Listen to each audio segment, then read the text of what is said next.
ក្នុងវីដេអូនេះខ្ញុំនឹងបង្ហាញអំពីជំងឺទឹកនោមផ្អែមចំនួន3ប្រភេទដែលកើតឡើងញឹកញាប់បំផុតនៅក្នុងប្រទេសកម្ពុជាទាក់ទងជាមួយនឹងជំងឺទឹកនោមផ្អែមជំងឺទឹកនោមផ្អែមគឺជាជំងឺមួយប្រភេទដែលជាស្ករនៅក្នុងឈាមឡើងខ្ពស់ដែលជាធម្មតានៅពេលអ្នកនរគ្នាអត់ទាន់ញ៉ាំអីគឺវាមានជាតិស្ករពី75ទៅ115ក្នុង1ដេស៊ីលីត្រឈាមអញ្ចឹងសួរថាតើជំងឺទឹកនោមផ្អែមនឹងមានប្រមាណប្រភេទក្នុងវីដេអូនេះខ្ញុំនឹងបង្ហាញអំពីជំងឺទឹកនោមផ្អែមចំនួន3ប្រភេទដែលកើតឡើងញឹកញាប់បំផុតនៅក្នុងប្រទេសកម្ពុជា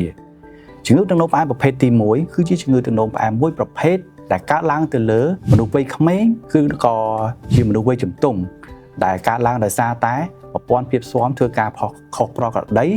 វាអត់ការងារធ្វើវាបែរទៅជាសម្លាប់កោសិកាដែលផលិតអាំងស៊ូលីនដែលធ្វើឲ្យរាងកាយមិនអាចផលិតអាំងស៊ូលីនបាន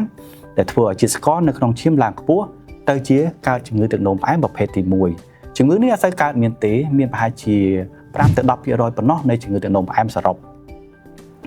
ជំងឺទឹកនោមផ្អែមប្រភេទទី2គឺជាជំងឺទឹកនោមផ្អែមដែលកើតឡើងទូទៅដែលអ្នកនរគ្នាធ្លាប់ឃើញអញ្ចឹងគឺវាកើតឡើងទៅលើអ្នកដែលគាត់មានទម្លាប់ញ៉ាំអាហារមានជាតិផ្អែមច្រើនអត់សូវហាត់ប្រាណដែលធ្វើឲ្យគាត់ញ៉ាំជាតិស្ករច្រើនធ្វើឲ្យអាំងស៊ូលីនដែលវាផលិតបាននោះវាអាចចាប់ជាតិស្ករនោះយកទៅប្រើឬក៏វាផលិតអត់គ្រប់គ្រាន់ចាប់ជាតិស្ករប្រើអត់បានគ្រប់គ្រាន់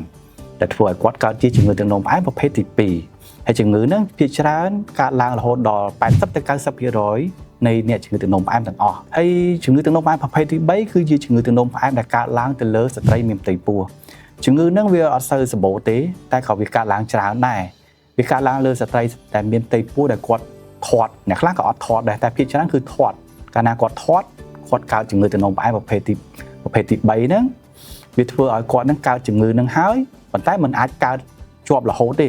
គឺកើតក្នុងពេលដែលគាត់មានផ្ទៃពោះឯងក្រោយពេលគាត់សម្រាលកូនរួចគាត់ក៏បាត់ជំងឺទឹកនោមផ្អែមនឹងហ្មងប៉ុន្តែគាត់នឹងអាចកើតជំងឺនឹងម្ដងទៀតនៅថ្ងៃអនាគតហើយកូនដែលកើតឡើងលើស្ត្រីដែលមានជំងឺទឹកនោមផ្អែមហ្នឹងក៏ប្រឈមមុខខ្ពស់នឹងការកើតជំងឺទឹកនោមផ្អែមប្រភេទទី2ទៀតនៅថ្ងៃអនាគតផងដែរ